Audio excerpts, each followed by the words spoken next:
Okay, welcome to Nobody Investors, another one of these fantastic shows that we're doing at Nobody Studios throughout our crowdfunding campaign, where you get to meet nobodies across the board, from investors to builders to crowdfunders, even themselves, people who've joined us on this journey, which has been a fantastic journey already, as one of the first venture studios to ever do equity crowdfunding and build 100 companies over the next 5 years. So I guess one of those questions is, have you ever wondered what it's like to invest in a top 10 venture studio like Nobody Studios? Or today we're going to get a glimpse into the mind of Phil Ranta and his entrepreneurial journey, what got him interested in Nobody Studios, his experience thus far, as well as just what lights him up at the moment in the industry and what we're doing.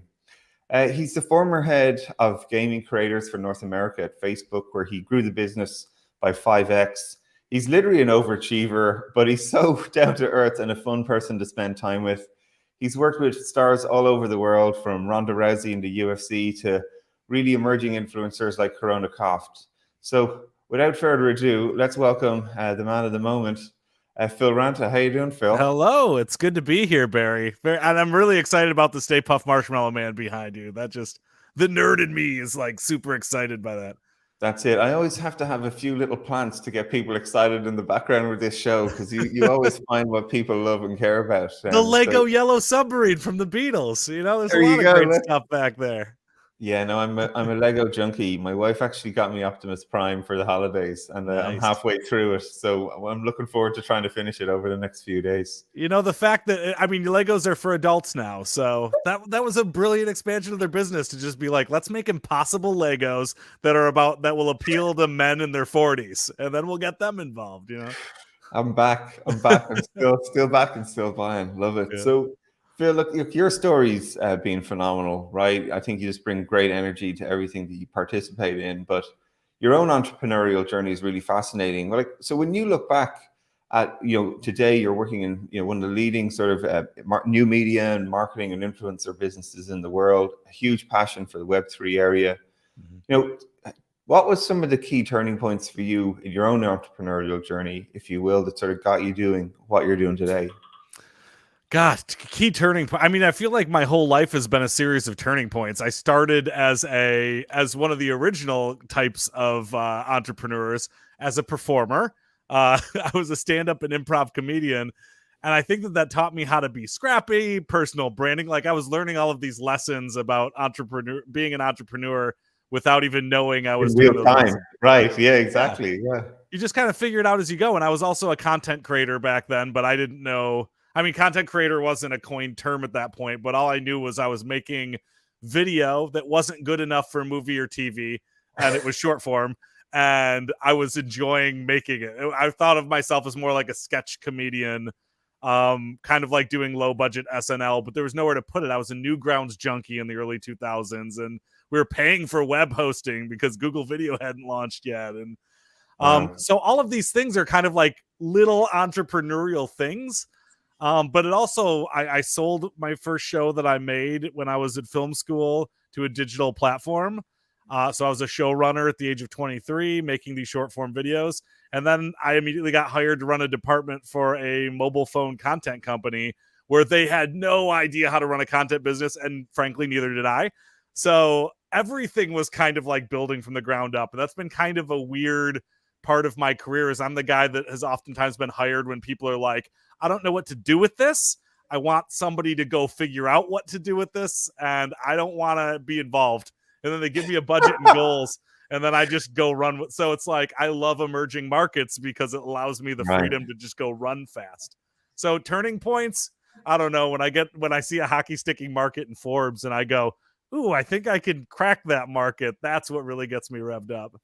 Yeah, no, it's such a phenomenal mindset to have, though, right? I think so much of entrepreneurial skill is actually just doing it. There's Right. no school, there's no place you can train. Way actually getting in there and just figuring out what the answers are, trying, testing, failing. And it's Yeah. fabulous to hear you share about that even in stand-up comedy, right? Like it's a routine that you hone over time by getting up there on stage and Oh sharing yeah. stories and what resonates with your customers and what doesn't. And and It's such a teaching you how great to philosophy. fail. I have bombed in front of every type of audience, from Irish pub audiences to stages in big theaters. We're a I tough have crowd, Phil. bombed There's them no all. two ways about it. You know, if you're good, we love you. If you're not good, we don't mind telling you as well. It's Oh just a God, joy. performing in the UK is, I mean, it's a parasocial relationship. In America, you're like, don't heckle. Anywhere in the UK, they're like, I'm gonna tell you why you suck.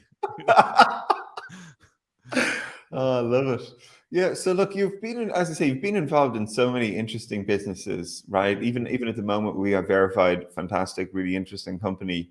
Obviously, working in Facebook and taking that company to such amazing growth over time, right? Like, but so when you looked at a business like Nobody Studios, very early, like you're one of our earliest investors. What sort of piqued your curiosity? What gave you sort of the sense that this was maybe something that was going somewhere that you wanted to be involved with?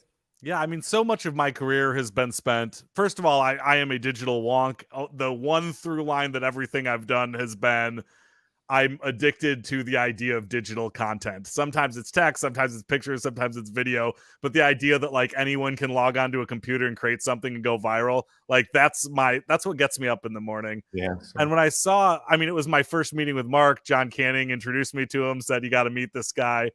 And when I heard him talk about Nobody Studios, it felt like the creator economy, right? Where it's like, yeah. we're looking for people who are making awesome businesses, who might not know how to go get funding or might not have access or might be a marginalized community. So nobody's paying attention to them. And we're going to take this community of amazing builders. That's just I'm learning things from nobodies every day, because like, I don't know anything about psychedelics and health and wellness, but there's some nobodies who have taken me to school about that. So it's like, it's kind of like joining a frat of like geniuses, like business builders, and then using the power of that to go enable entrepreneurs. And as I see the future being like less gatekeepers, more opportunity, more access, more ways to reach your customers and audiences directly, I feel like Nobody Studios, the first time I heard of a venture studio where I'm like, oh, they're not just giving this to Silicon Valley kids from MIT who have the right last name. Like, they're looking at they're just looking for good businesses, and that feeds my soul in the way that like YouTube started feeding my soul around 2008, where I'm like, oh my god, these people are building TV channels that are as powerful as TV channels. Like, these people are building businesses that are going to be as powerful as Facebook. They just need the little like education and boost right now in their career more than ever. So Nobody is the first I've seen to do it, so super excited to keep following this journey. Yeah, no, and we're delighted to have you. And it's funny, one of the things that really struck me, and I heard you say when we first met, was your passion to support emerging entrepreneurs, that you are always looking for these folks who are in often, well, have been hard to find places or never given the opportunities. And you're someone who strikes me that backs those people when everybody looks at it and goes, that's not what it's not our investment thesis. You don't have the experience. That's in the new margin. You seem to be someone who sort of dives in and gets behind those people. Like, what inspired you to sort of take that philosophy and like encourage people to sort of go for the folks that are emerging that maybe most wouldn't? Yeah, I mean, my business school was improv comedy. And I am such a huge whenever somebody says, how do I get to the next step of my career? I say, go take an improv class, because it teaches you public speaking. It teaches you confidence. It teaches you how to like keep conversations moving. But most importantly, it teaches you yes and, right? If somebody Right. has a objectively bad idea or a weird idea, why not spend 3 minutes exploring it or 5 minutes exploring? Why not ask the questions to see what the root of it that gets them more excited is? And instead of writing off somebody who might not be dressed the right way or may not be as eloquent in their speech, why not try to figure out what makes them tick? Or do they understand a part of culture that you might not understand? I mean, I've been working with 16-year-olds primarily for 20 years. I am 40. I do not understand 16-year-olds. I have to go talk to them. But nowadays I hear about these like TikTok kids who are starting ice cream shops in New York City, or who are starting their own venture funds. And part Right. of me is starting to say, like, everyone in the world's going to dismiss these people until they blow up. And then they go, oh, why weren't we looking in that direction? And the answer is always the same, because de-risking has conditioned us to think of find people who are already successful and back them. And I want to find the people who are not successful yet in a certain area, but are going to be. They've just got that fire inside of them, or they've got those ideas. And if we can find them, then it becomes like easier to work with, and we can really help them. And why ride something that's already successful when you can make something successful? The latter is way more fun. Yeah, right on. No, that's exactly, I think, how we feel, especially in the studio, right? Like creating an opportunity or a place that's a playground for people to bring their ideas, their talents, their networks, their relationships, and turn it into something more together.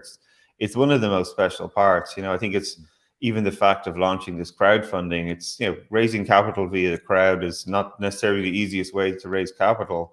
But what it is it brings an amazing talent. Every single person can participate and own a piece of our studio. And when they own a piece, where are they going to bring their ideas? Where's going to be the chance that they can contribute to companies that we're working on? Min, who just runs his shows on Tuesdays, everybody should check those out. And the Idea Lab and Kiara, literally he's getting ideas submitted to him, a number of them every week, where he's going through and sharing them. Same with Kiara, of all these great entrepreneurs that want to bring their ideas to bear, and maybe the studio is the place to bring that for them. And one of those, the most important things, I think you said this idea is really good, of improv, of yes and, or the curiousness to say, tell me more. If people put the effort in to share their idea with you, putting in those 3 extra minutes, as you say, to be curious and to say, tell me more, tell me the insight here. It's such a fabulous way to get educated and challenged, if you will, on something that maybe you think you understand, but when you hear it from this person who's right in it at the moment, identifying emerging trends, can be fascinating to uncover greater opportunities. Oh, sure. I mean, we're all biased, right? And if we could put our biases aside and really, really learn from people with different points of view, that's where growth happens, right? So, because if you just keep believing the same thing, you're never going to grow. So I love learning about psychedelics from nobodies. I love hearing the pitches from Idea Lab. Like, I actually go into the Slack and I read those things. And some of those are things I don't understand, but I want to reach out to the founder and be like, please tell me. I want to soak up all of that information. That sounds so cool. So, you've mentioned a little bit of living in our Slack community and seeing some of the ideas that are percolating in there that go through the studio.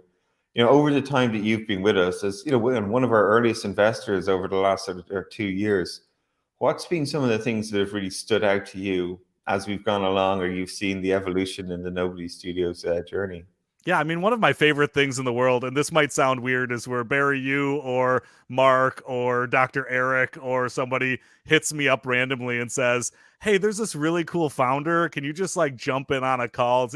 Because then I always end up taking that half hour out of my day, meeting somebody who's just fascinating. And maybe their business is not something I'm super interested in, but those are always kind of cool ways to expand my knowledge and my base.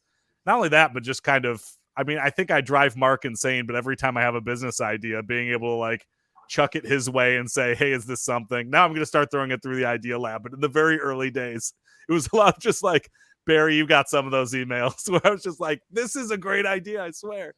But really, it's about the community of nobodies, right? It's been pretty small right now. But the fact that I feel comfortable reaching out to the dozens and dozens of people who already came in as angels even before the crowdfund started.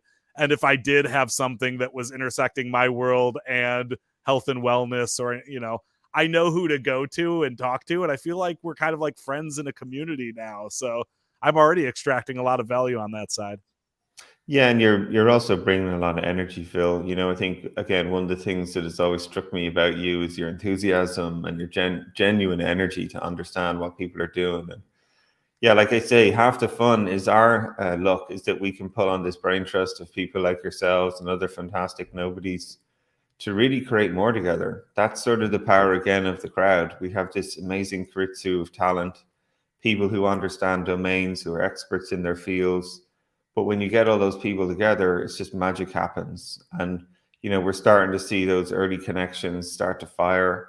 And build some fantastic companies. New media is such a passion space for us. I know you're going to be deeply involved with us and bringing a lot of new businesses to fruition, as well as many of the companies that are sort of in the pipeline that we're working on. So It's just a pleasure to have folks like you involved and challenging us and encouraging us. And I think also great to hear that you get energy back from it by jumping on a call for 30 minutes within your day to hear something different, to be exposed to something unique. And who knows, maybe that's the next company that we're going to build and launch and take as far as it can possibly go.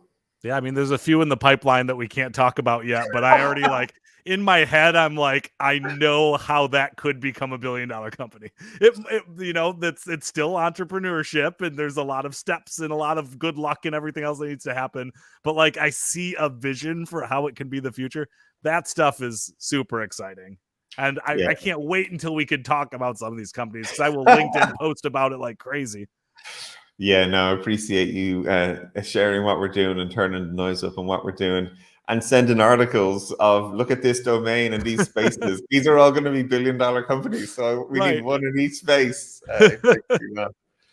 Listen, Phil, just in closing then, is there any advice you might say to anybody who's out there thinking about Nobody Studios or why they might want to get involved, or any ways you think that they could get started on their own entrepreneurial journey? Yeah, first of all, if you join, we're cheaper than business school, and you might get your money back and then some. So that's cool. You get to be in a community of people you could really learn from. That was one of the reasons why I jumped in. Was I'm like, yeah, I've been thinking of going back to business school to really learn some ins and outs, because I was a film major and I was a comedian, and like I kind of figured it out as I went. But also it's like, if you're somebody who just likes to build, like if you get, I get my enthusiasm by, I don't need to be the CEO of everything. I like to help people build. I like to see things build. I like to clock those W's. I like to get those little dopamine hits of wins here and there. I feel like Nobody Studios is a great high velocity dopamine hit for people who are builders. And if you're one of them, check out the page, republic.com/nobody-studios. I've already gotten good at saying it fast because I've said it so many times in the past couple days. You've definitely got the skills for whether it's on stage or in the studio, Phil. Listen, it's been great to have you on the show. Thanks for being a nobody, and look forward to ongoing building great businesses with you. Have a great rest of your holidays, and we'll see you again soon. You too, Barry.